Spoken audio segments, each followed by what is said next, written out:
In San Saba County, the Historical Museum Foundation announced their annual membership meeting would be May the 1st.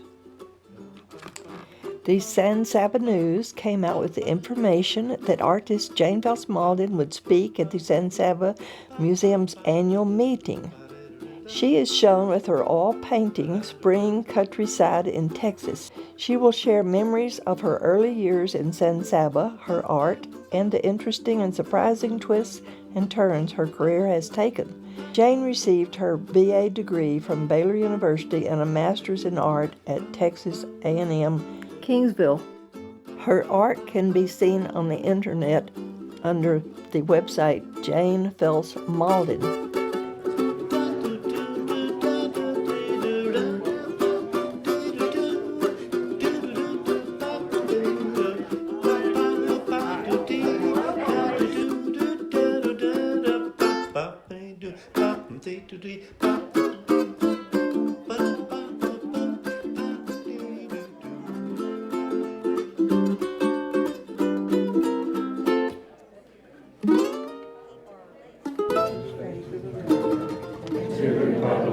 Which it stands, one nation, under God, indivisible, with liberty and justice for all. On the Texas flag, I pledge allegiance to thee, Texas, one state, under God, one indivisible. After a hand count, we see that 99% of you either live here now or grew up here. We now welcome our guest speaker, Jane Fels Malden.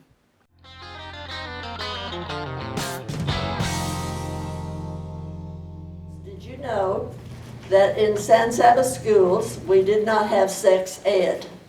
Do you remember sex ed? No, we didn't have that, except we did have that. Let me tell you how it was. The school was built in 1910 of limestone and faced with sandstone. It served all grades until 1924. Which was torn down in 1960. Way down in the basement there was the girls' restroom. It was painted pale green, I remember it clearly. There were open stalls all the way to the end, and 2 stalls at the end had doors. Those were the teachers' stalls.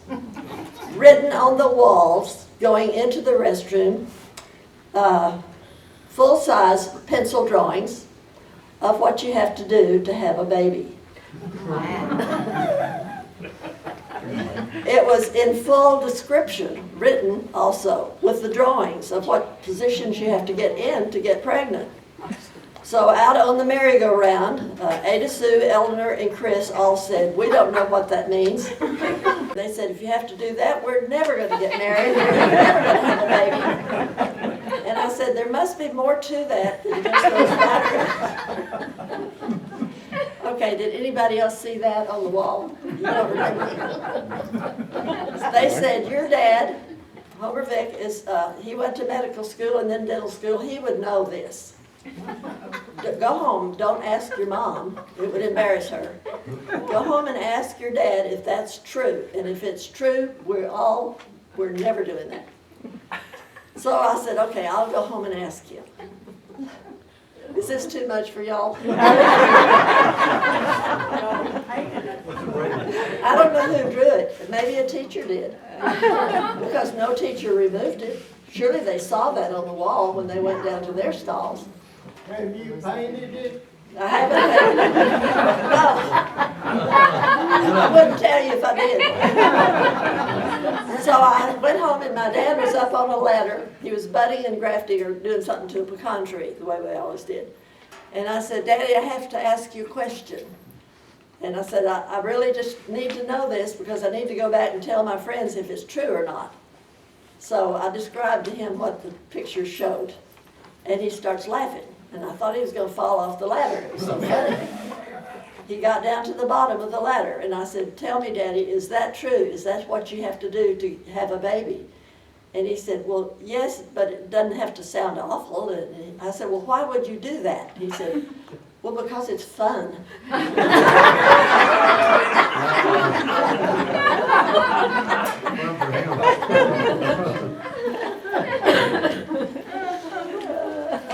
other rumors that we heard when we were in elementary school, or the first of the schooling, was that we heard that Mr. Lane had an electric paddle.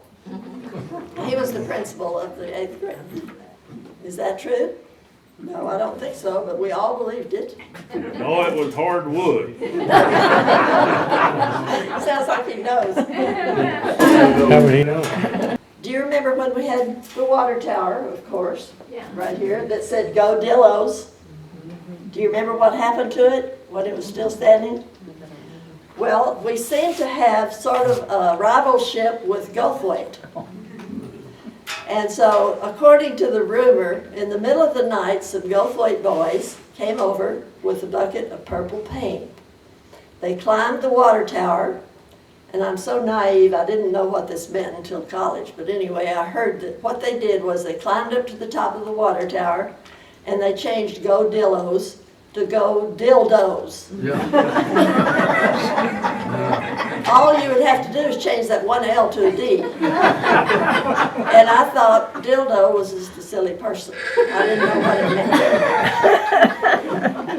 So according to what I remember, Grant Lee Barker saw it first thing that morning, and he sent several of his deputies or somebody up the ladder, and they changed it back before many people saw it. I was so naive. There are several teachers that were so prominent in my memory who were so great. Miss Harris taught first grade, and she built a playhouse inside the room that we got to go play in if we wanted to.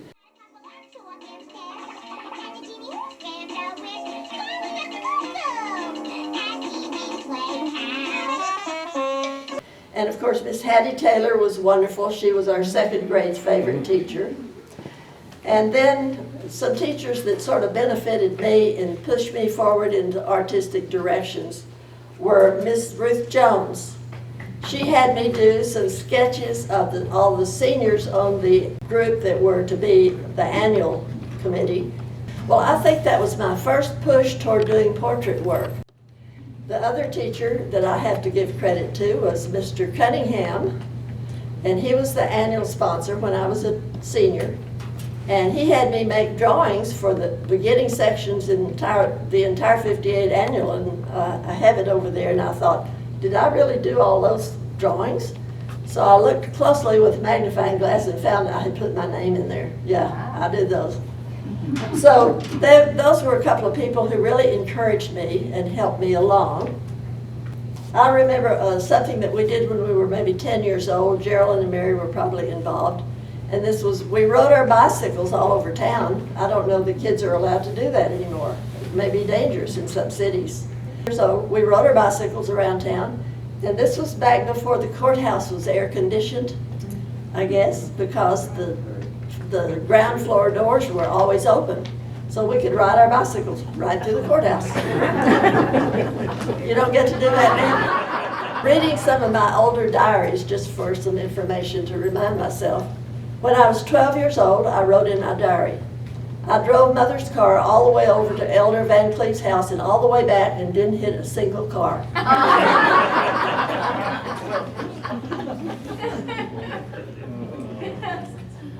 And the thing that's also that happens in a small town that you may know about is we would pass on the street, various cars coming toward us. We knew who was in every car. We waved. We knew whose car belonged to everybody. And so later on I'll explain about this crazy painting up here. That's Arch Clement's car right there. Of course, we knew who everybody's car was, but I need your help on the pickup because it's so far away and it's not very clear. It looks like I put 4 headlights on it.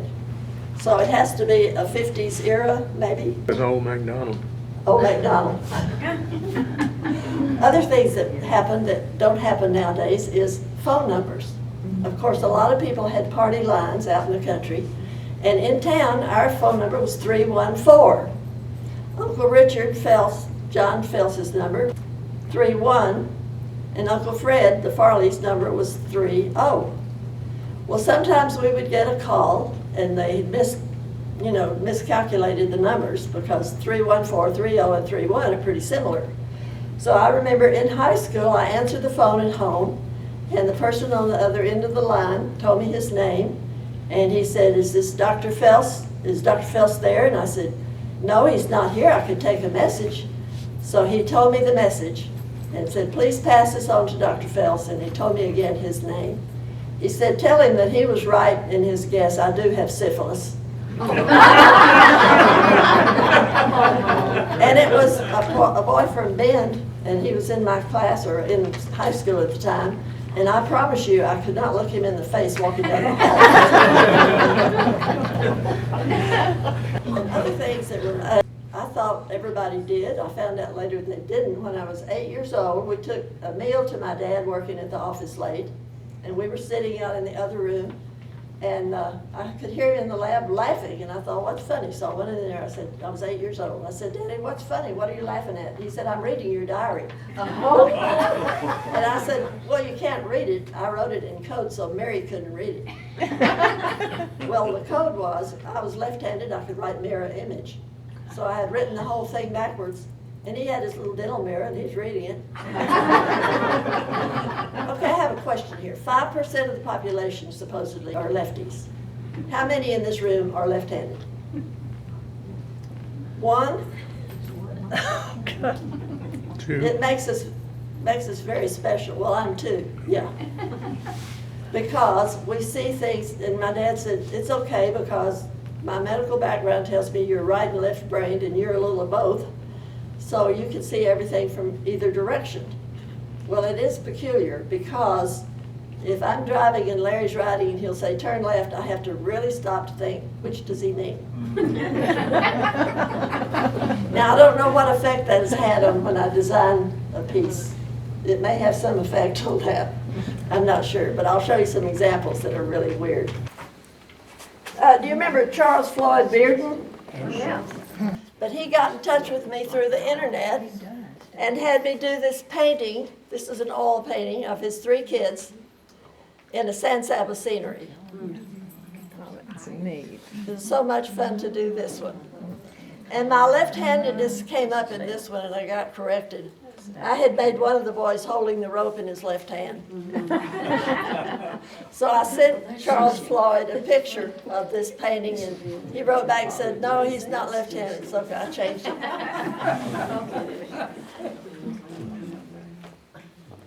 Now, as I was growing up, let's see if I wrote down all the bad things that happened in high school. Oh yeah, there's one other thing. And this is one where I decided not to give a full name. Okay, do you remember Coach Crane? What a great teacher he was.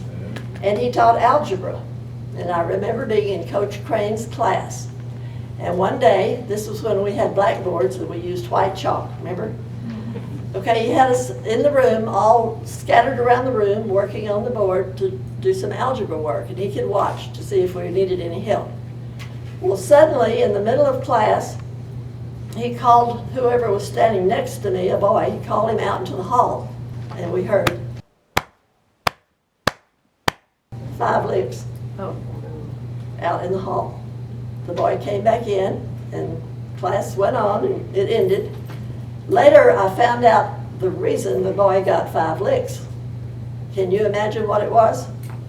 We couldn't, but here it was. I was wearing a black skirt that was wool, straight skirt. Remember how those went straight down with a pleat in the back? And apparently, Coach Crane was looking out for the health of all the women in the class because he saw a white chalk handprint on my butt. And I didn't feel it or know how it got there, but apparently Coach Crane was protecting me. So he took the perpetrator out into the hall. The trend of the day, the trend was to make copies of old special paintings that were famous, and you copied it so you learned how to use the oil paint and all that. So I grew up with a mother in the large kitchen doing those paintings. I thought everybody's mother did that. But in the mid-century modern style of painting in the 40s and 50s, it was to do a painting that had a lot of texture and no recognizable objects. Abstract Expressionism, it was called. So I did a bunch of that, And my dad would hang some of my paintings in the waiting room of his clinic. Finally, he got the nerve to tell me that he didn't want to hurt my feelings, but he needed something in his clinic, in the waiting room, that didn't make people nervous. Nervous? Why? He said, well, because maybe they can't figure out what that is. Or... Okay, so what do you want me to paint? And he said, well, I'd really like something realistically done where people would recognize the thing in the painting. Okay, so he took me down Wallace Street, which is Main Street, took pictures of all the buildings. He said, would you put these all together in a painting so people can relate to what's there? Well, he was right, of course. I call that Father Knows Best. So I did this piece right here to go in his office. Well, there are some things in it now that are no longer in existence, as you will recognize, of course. Everything in there is just about changed. And what we did was we compacted it and left out the vacant lots so that we had everything we could get into the picture. And it worked out okay. And Mary's son bought it from me because he remembered growing up visiting San Saba, and he loved all the buildings that were there. So I borrowed it back from him to show y'all. Because you will relate to a lot of it too, since most of you grew up here, right? Okay, there are some other connections that are fun to look back on. I don't know if they still do this or not. Do they still have Senior Freshman Day where a senior has a freshman to torture? No. Not officially. Not officially. Okay, so my senior right there was Squealy. And she had me wear a little short corduroy skirt that was about this long and roller skates all day long, up and down to the study hall and back in roller skates. But She was so cute. she was cute. So my sister Mary's senior was Barbara Owen. Gilger. Barbara Owen Gilger. And we didn't have any idea that later on we would sort of all be part of the same family, did we? Like everybody else in this county. It's related to everybody in this county.